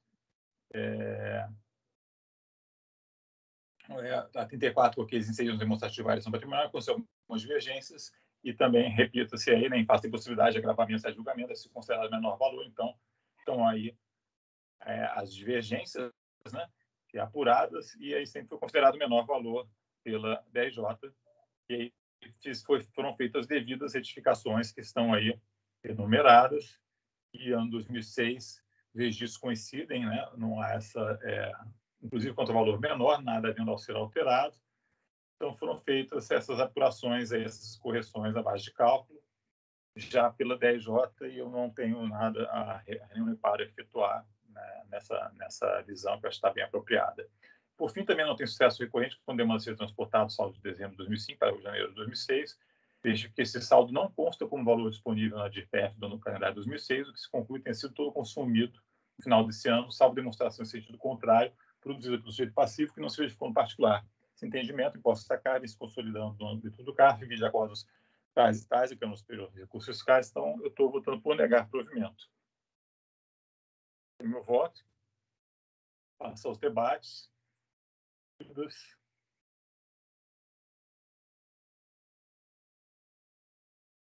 Passar a votação. Mário, como voto?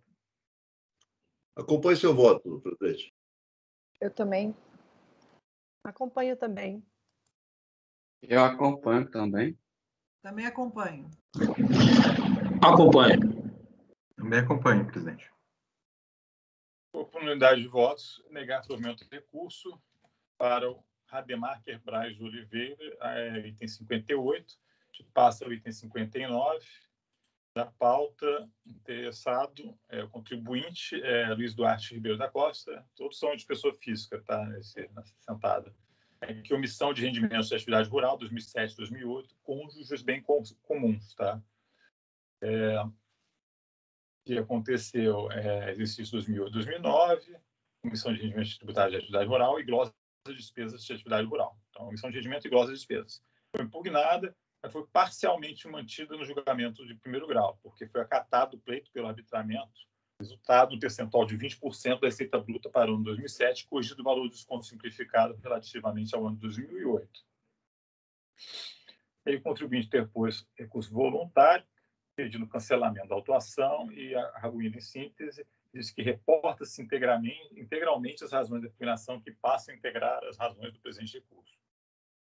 Foi exemplificado em sua impugnação como deve ser feito o cálculo do imposto de renda aplicado ao produtor rural, porém, sendo inadmissível que naquela ocasião tivesse o recorrente de implorar a concomitante verificação do cálculo das demais solicitações. Não foram observadas receitas lançadas erroneamente como venda para a Produtos Alimentícios Orlândia S.A. Comércio e Indústria. As receitas da CONAB são de sua esposa, tributadas em nome dela, devendo assim ser retiradas da base de cálculo da ação. Afirma que as despesas glosadas foram demonstradas, não havendo DRJs analisado. Não cabe a glosa de despesas com veículo, o qual foi utilizado para ser empregado na atividade rural, havendo inclusive os de desconto comercial inerente aos veículos adquiridos para esse fim. É o relatório. Eu estou conhecendo o recurso. Eu entendo que assiste razão ao autuado que diz respeito à infração de comissão de rendimentos. E acontece na constância, na constância sociedade conjugal, os rendimentos são tributados à proporção de 100% dos que forem próprios, 50% dos que pelo comum, né, salvo opção do contribuinte de optar totalidade. No caso da tributação do resultado obtido em unidade rural comum ao casal, esse decreto estabelece que considera-se o resultado da atividade rural, a confronto de despesas, receitas e despesas. No caso de casal, ele deve ser apurado e tributado pelos cônjuges proporcionalmente à sua parte, e opcionalmente pode ser tributado só na declaração de um dos cônjuges.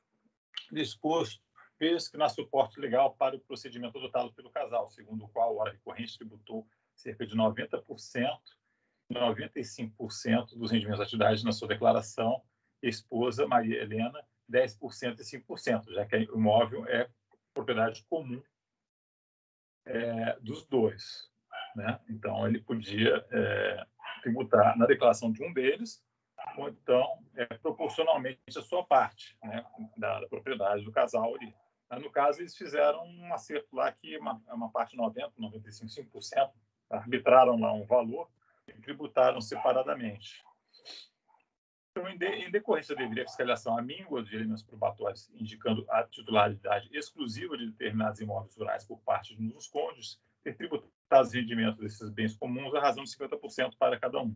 Inversamente, a fiscalização, entendendo que, como não houve manifestação do cônjuge através das suas dicas pela tributação na proporção de 50%, e como o casal teria dado a opção da cônjuge pelo arbitramento da receita bruta da atividade rural nas suas declarações de ajuste, se beneficiado duplamente das despesas da atividade rural declarada, 100% da DPF do contribuinte, 80% arbitramento na DPF do cônjuge, estará caracterizada a opção pela tributação dos rendimentos somente na declaração do epigrafado.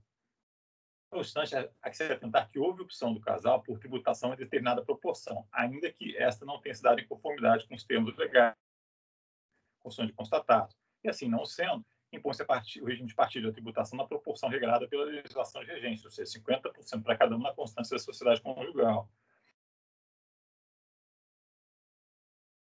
O aproveitamento de despesas, visto que as despesas de 80% sobre o regime de arbitramento são promovidas como correlacionadas com as efetivamente comprovadas sobre o regime de apuração de resultado via compra das receitas menos despesas. Tanto revelando-se os critérios para a apuração da base de cálculo da inflação de opção de rendimentos como inerentemente equivocados e em desconformidade com as normas aplicáveis, na como prosperar o gravame em questão devia ser cancelada correspondente à autuação. Outro giro, passando do exame da inflação de glosas e despesas da atividade rural, falei-se nisso que a adesão de piso aceitou, o CETER em 2007, o pedido formulado para que seja no calendário fosse feito por arbitramentos com base no percentual de 20% da receita bruta. Tal feito por implicar em critério mais favorável ao contribuinte não é passivo de reforma nessa instância, sob pena de violação ao princípio reformário de impérios. Ocorre que, em razão da adoção de tal solução, não cabe análise das glosas e despesas de atividade rural do ano do calendário de 2007, visto que a evidência a incompatibilidade entre a realização do indicado arbitramento e a apuração do resultado de confronto entre receitas e despesas, tal como efetivamente aferidas. De respeito ao ano 2008, o autuado não demonstra claramente, a exceção da referência ao veículo automotor, quais teriam sido as despesas custeio glosadas cujos comprovantes não foram examinados pela arregaçada. Nesse passo, que essa analisou as razões recorrentes sobre fundamentos que se adotam, dados que adequados a enfrentamentos aos argumentos recursais, né? Então, em relação ao exercício 2009-2008, o 2007 foi o arbitramento. Agora, 2009-2008 deve ser mantida a forma de apuração de receitas menos despesas, fazendo uma correção quanto ao desconto simplificado utilizado pela autoridade fiscal, então eu já tinha mencionado, né?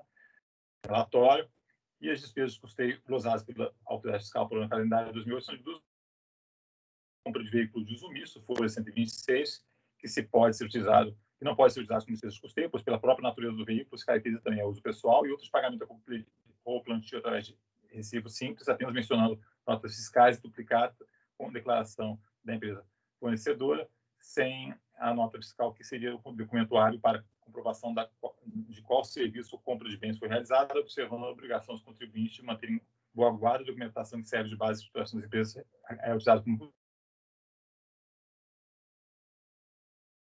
seja aceito como despesa da atividade rural, ou seja, isso conselheiro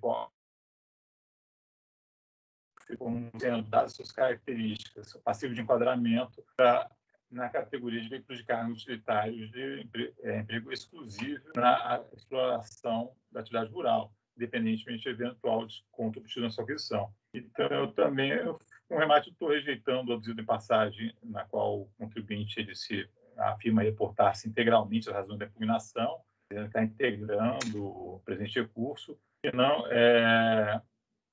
obstante a regra seja do formalismo, né, porque informalismo é formalismo moderado, a designação ele tem que atender os requisitos do artigo 16 do decreto 70235, dizer os motivos de fato e de direito. Então, não estou considerando assim descabida essa alegação, essa alusão genérica, e estou rejeitando com base no precedente aí, entre outros que eu estou aludindo. Então, estou tentando dar provimento parcial recurso para que seja excluído o lançamento e infração de omissão de receitas de atividade rural, e esse é meu voto. Passo aí a palavra para os colegas. Dúvidas, questionamentos?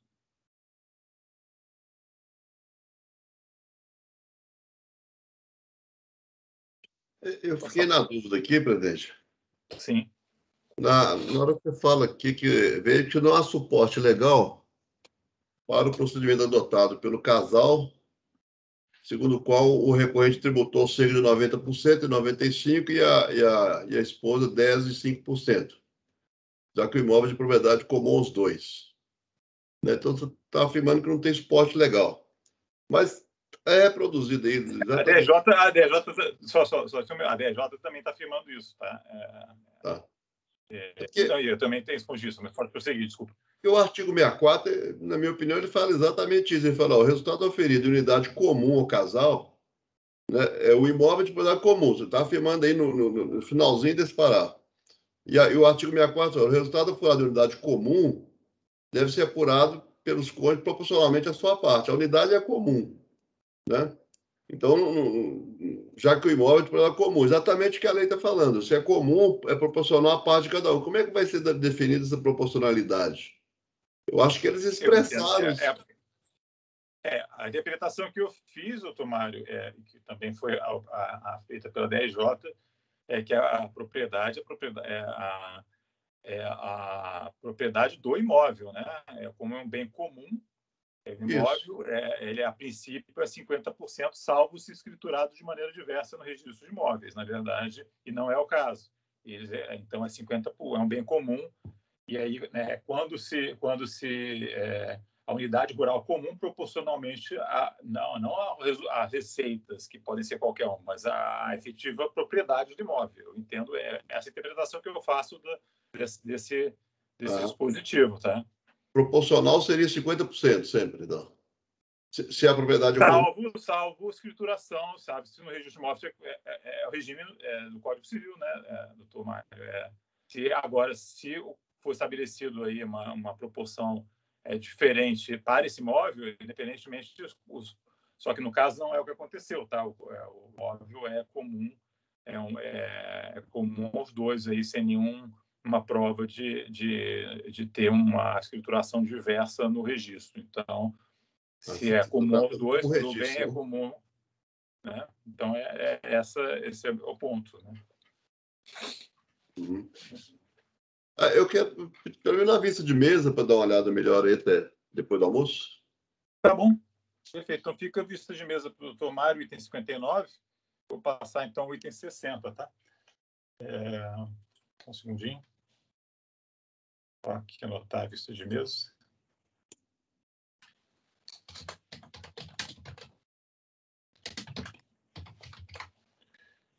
$60 é bastante simples.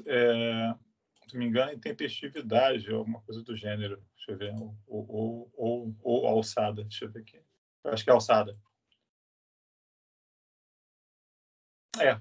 60 é um recurso de ofício, eu vou ser bem sintético, tá? É um recurso de ofício. O valor da exoneração promovida só recurso de ofício é de 1 milhão, a alçada é de 2,5 milhões. Então, eu estou não conhecendo o recurso de ofício. Ok? Súmula 103. Ok. dando uma checada aí nos valores, a gente passa a votação também.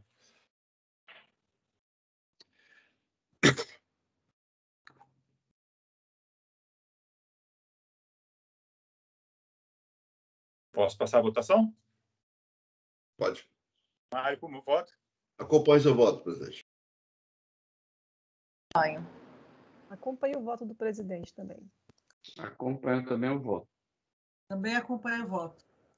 Também acompanho. Acompanho o voto, presidente. Quem ficou negar provimento, não conhecer o recurso de ofício.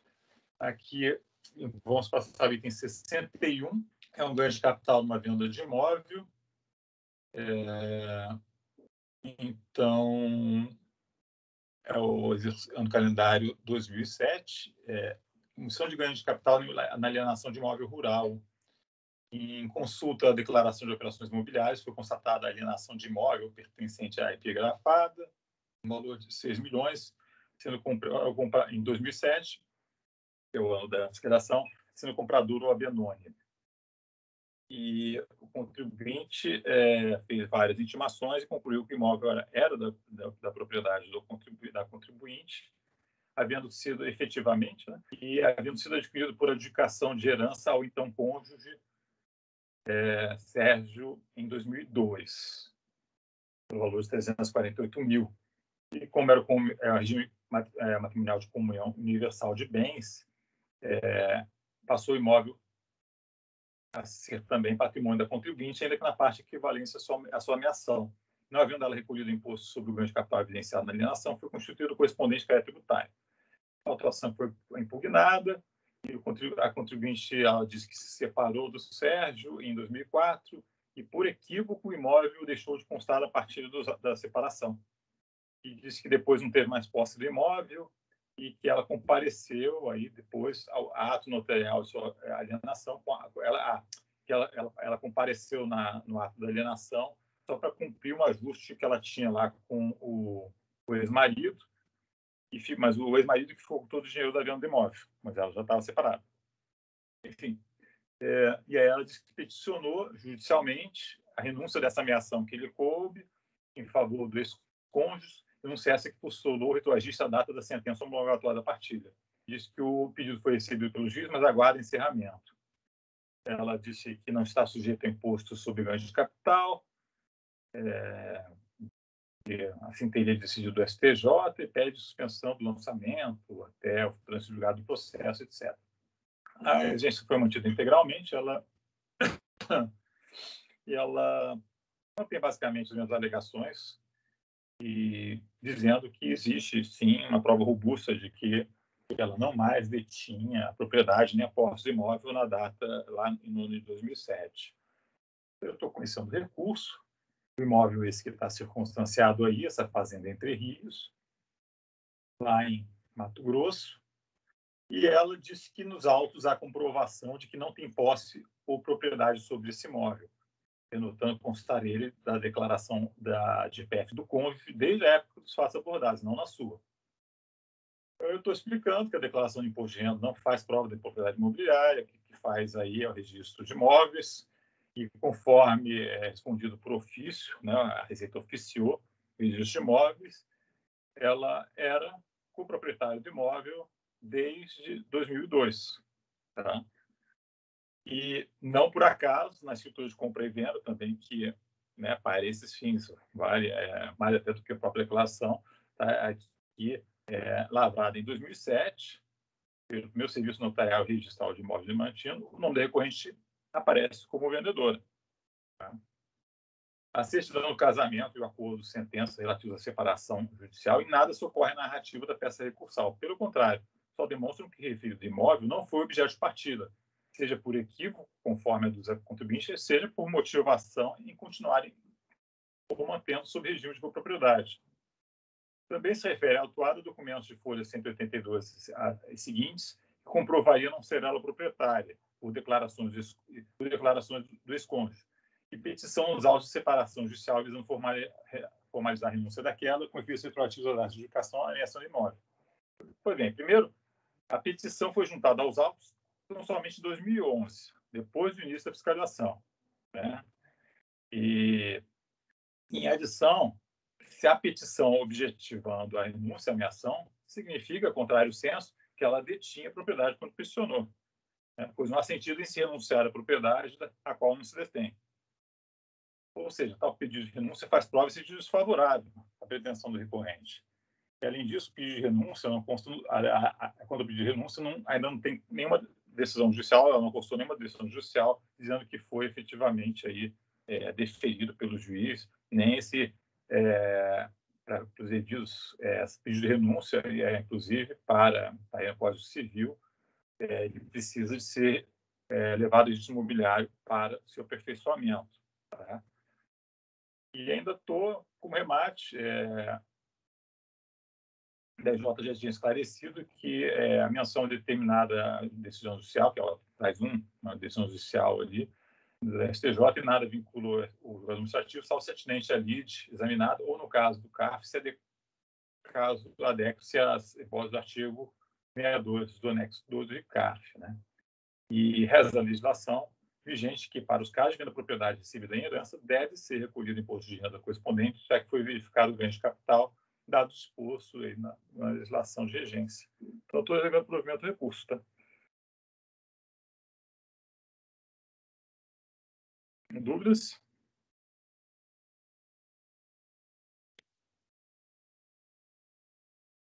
Mário, como vota? Acompanhe seu voto, presidente. Eu também acompanho. Acompanho também. Acompanho também. Também acompanho. Também acompanho, presidente. Acompanho. Ok, então ficou negado provimento por unanimidade, item 61. Vamos ao item 62.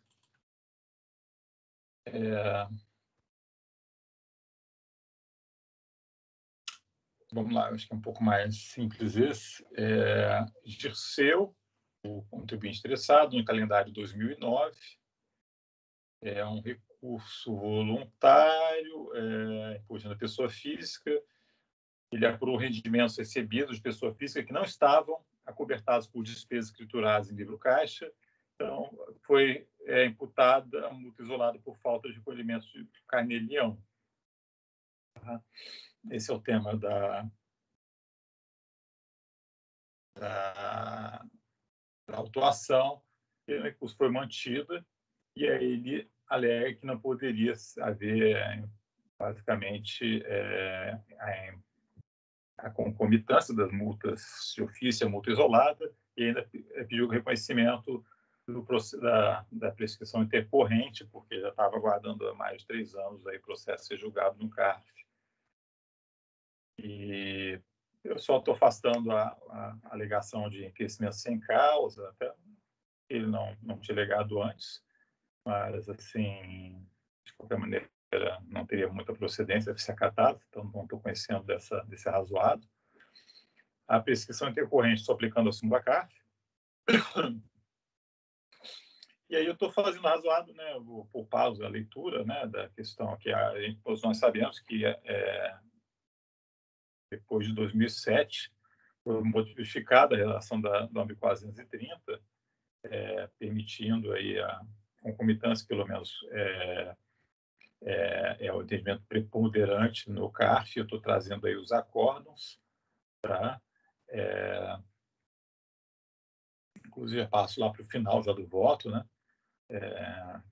Que posterior aos acordos do CARF, da Câmara Superior, reforça o entendimento. Estou citando julgados de 2018, 2019, e o contribuinte ele pegou uma jurisprudência bastante antiga, né, lá de 2011, e mesmo uma decisão judicial lá isolada de 2011 também, que também não tem efeito vinculante para a gente, e antes dessa nova, quer dizer, e que não tratavam dos fatos geradores desta época aqui. E aí tem aqui também, eu estou trazendo também ao final, a súmula CARF 147, que disse que somente, que é de 2019, né, somente com a edição da MP 351/2007, passou a existir a previsão específica de incidência da multa isolada, de falta de pagamento com o lançamento de ofício, a multa 75 do lançamento de ofício, e após a súmula 147, vem sendo confirmada, estou trazendo aí a razão de 2019, de 2020, todos no sentido bem tranquilo de que é possível essa, digamos assim, essa concomitância, né, dessas multas isoladas e multas de ofício no lançamento após o período de 2007. Tá? Então, eu estou conhecendo parcialmente de recurso, exceto quanto à matéria em enriquecimento sem causa, na parte conhecida do negando o provimento. Esse é o voto. Dúvidas? Matéria recorrente, né, gente? Passar para o Mário, para otimizar. Acompanhe seu voto, presidente. Também acompanho. Eu também acompanho. Também estou acompanhando. Também acompanho. Acompanho. Acompanho também. Ok, então agradeço a paciência aí com a eventual transmissão não idealmente realizada, né, por problemas de força maior aqui. Ainda continuamos sem luz aqui na rua. Agora é a rua inteira que está sem luz. Inclusive, até preventivamente, eu tinha enchido uma bateria recarregável para poder ajudar aqui no celular. Vou ter que achar. Essa aqui é a bateria. Bateria recarregável, vamos ver se vai funcionar para o celular aqui. Então, eu já passo imediato aqui. As horas são 10h25. Querem fazer intervalo agora? Aí a gente começa e voltamos. São 10h25, voltamos. Pode ser 10h40, 15 minutos? Pode. Pode, e a gente volta com a doutora Sônia, eu acho ainda, né, Sônia? Ou não? Já foram Pode todos ser, dela. pode ser. Eu tava aqui discutindo. Não, é Ludmila. Eu tava discutindo. 64? Eu estava discutindo com a Ludmila a questão da diligência. Só pedir para pausar a gravação, Sônia, só um instante. Tá bom. Pode interromper a gravação, então, suporte, por favor.